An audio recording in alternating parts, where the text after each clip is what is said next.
Content is the most overrated word in this country. Everybody is selling their families. Total content क्या है? घर family बेच रहे हैं सारे बैठे हुए, मतलब क्या है? कब्रिस्तान तक को नहीं छोड़ते लोग। मैं तो ये देखता हूँ कि कौन सा कंटेंट है। So I don't want to be known for that at least. जी फाद भाई, आप बिल्कुल ठीक कह रहे हैं। ये अपनी फैमिलियाँ बेच के पैसे कमाते हैं, मतलब उनकी नुमाइश करके, उनको अपने डेली व्लॉग्स में दिखा के।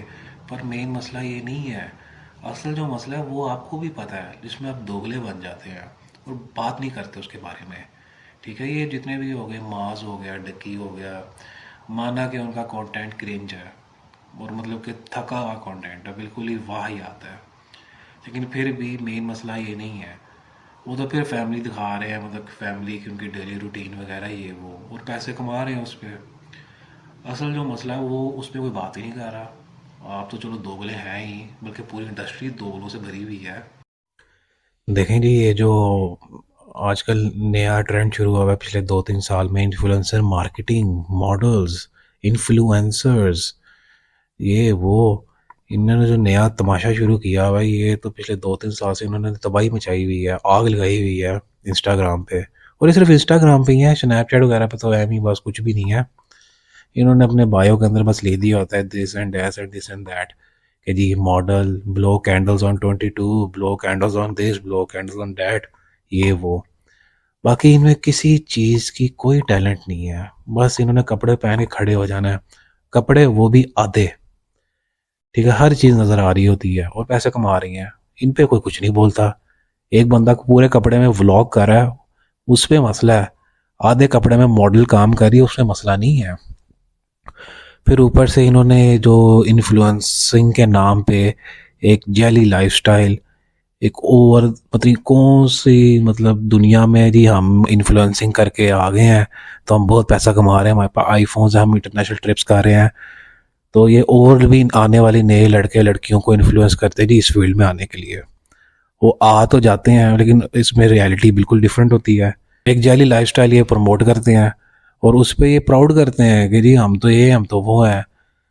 और मतलब इन्होंने तो खीर ही मतलब झूठा एक प्रोपेगेंडा क्रिएट किया हुआ। और प्लस इनकी कभी आप इंस्टाग्राम स्टोरीज देख लिया करें, स्पेशली मॉडल्स की, फीमेल मॉडल्स, जो इन्होंने फुल मेल बैशिंग काम शुरू किया होता है। अब मैं आपको कुछ स्टोरीज दिखाता हूँ जो कि एक मॉडल ने अपने इंस्टा स्टोरीज पे शेयर की हुई थी। लो जी, dear man, may your daughters meet man like you. Nice, very nice. चलो ये भी छोड़ो। God, why don't I have a husband? God, I sent you one, but you said his belt was fake. Oof, gold digger. अच्छा ये सुने, lust expires, get yourself someone that prays for you. Be ready at 8 and wear all black and leave your purse at home. वाह।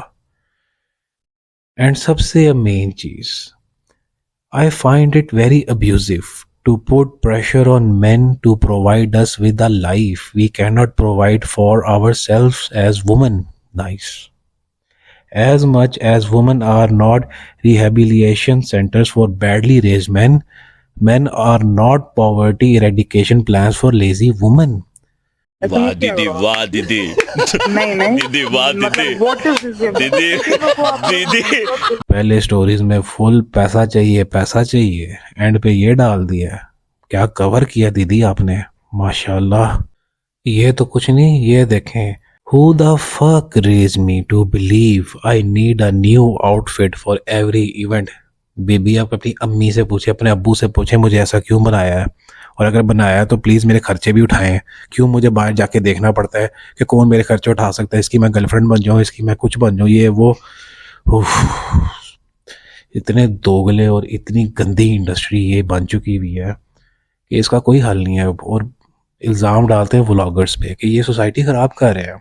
तो ये क्या कर रहे हैं, इंस्पायर कर रहे हैं कपड़े उतार के बनाना। इतनी गंदी इंडस्ट्री बन चुकी हुई है, पर ये इल्ज़ाम डालते हैं व्लॉगर्स पे कि ये अपनी फैमिलियाँ पेश करा के पैसे कमाते हैं। तो ये सब क्या है, ये इंस्पायर कर रहे हैं कपड़े उतार के तस्वीरें खिंचवाना और इंस्टाग्राम पे लगाना और जेली लाइस खरीदना। ये क्या है मतलब? फाद भाई इस पे भी तो बात करें ना, इस पे तो कभी आप बोले नहीं, क्योंकि आप खुद भी इस फील्ड के हैं और एक्सपोज हो जाएंगे फिर सबके आगे। और फिर पता नहीं कौन सी इन्होंने फेमिनिज्म की किताब पढ़ी हुई है कि बकवास कर करके इन्होंने दिमाग खा लिया हुआ है। अभी एक कोई एक्ट्रेस है किरण इशफाक, इमरान अशरफ साहब की एक्स वाइफ, उन्होंने कोई इंटरव्यू दिया और फुल मेल की माँ बहन करके हाथ में दे दिया। अब वो बेचारा शरीफ आदमी, एक दफ़ा नहीं उसने जिक्र किया, वो क्यों करे अपनी पर्सनल लाइफ का, क्यों अपना ढोल बजाए। अब उसकी स्टोरीज ले ले के अब स्टोरीज पे लगाती हैं sick mentality, one of the reason I hate this country, body shaming, career shaming, character shaming, this all things kill the woman of Pakistan from inside. आगे पता नहीं क्या है, ISTG, व्हाट द फक।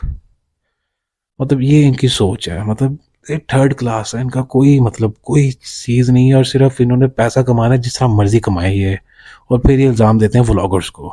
क्या बात है। अब मैं आपको ना एक स्टोरी सुनाता हूँ। वैसे तो मैं कई अपने ब्लॉग जितनी बनाए स्टोरी सुनाता ही रहता हूँ। आज से तकरीबन 3 महीने पहले मुझे एक ना इंस्टाग्राम मॉडल पसंद आ गई थी, उसके साथ मैंने काम भी किया हुआ था, तो मैंने उसको थोड़ा अप्रोच किया उस सेंस में। क्लियरली मैंने उसे कोई ऐसी कोई बात नहीं की, आगे से उसने भी थोड़ा सा पॉजिटिव वे में जवाब दिया। तो हम एक रेस्टोरेंट में जाके बैठ गए। अब मैंने कहा चलो हर बंदे का पास्ट होता है, सब कुछ होता है। मैंने उससे भी पूछ लिया कि कितने बॉयफ्रेंड्स थे ये वो। उसने मेरे से पूछा, मैंने उसे बता दिया कि मेरा इतना इतना रिलेशन रहे हुए हैं। उसने स्टार्ट किया कि आज से तकरीबन जब मैं 18 साल की थी मेरा एक बॉयफ्रेंड था और वो 32 साल का था, 32 ईयर्स। मेरे तो फट के हाथ में आ गई। मैं कहा व्हाट। चलो मैंने कहा चलो बच्ची थी ये वो, हो जाता है। फिर खाना ऑर्डर किया। फिर उसने एकदम से कहा कि मैं बाज़ार गई हुई थी तो मुझे वहाँ पे एक बंदा मिला, वो मुझे जानता था, तो उसने मुझे अप्रोच किया, तो मेरी उससे भी बात शुरू हो गई। तब मैं 20 साल की थी और वो 26 साल का था। और मैं कहा चलो कुछ तो पास पास है एज के। फिर कहती है कि मैं फिर मैं उससे थोड़ा सा दूर हो गई। फिर 3 महीने बाद मेरा एक और बंदा था, वो 36 साल का था और तब मैं 21 साल की थी। भाई मेरी तो फट के 4 हो गई। मैंने कहा ये क्या चल रहा है भाई, अब तो रुक जा। फिर हम खाना खा रहे, उसने फिर एक और बोला कि मेरा एक और था, वो भी ऐसे ऐसे मुझे बहुत तंग करता था ये वो। मैं कहा ये क्या हो रहा है मेरे भाई, ये क्या हो रहा है, प्लीज़ मुझे यहाँ से ले जाओ, मैं यहाँ नहीं बैठना चाहता। मतलब कि 1 घंटे में उसने 6 रिलेशन अपने गिनवा दिए और आगे का भी कुछ पता नहीं कि अगर मैं 2 घंटे उधर बैठा तो पता चले 10-15 निकल आते। और बहुत मुँह से बोल रही है, भाई दीदी तू मुझे ना बताना क्यों अपने कारनामे खोल रही है।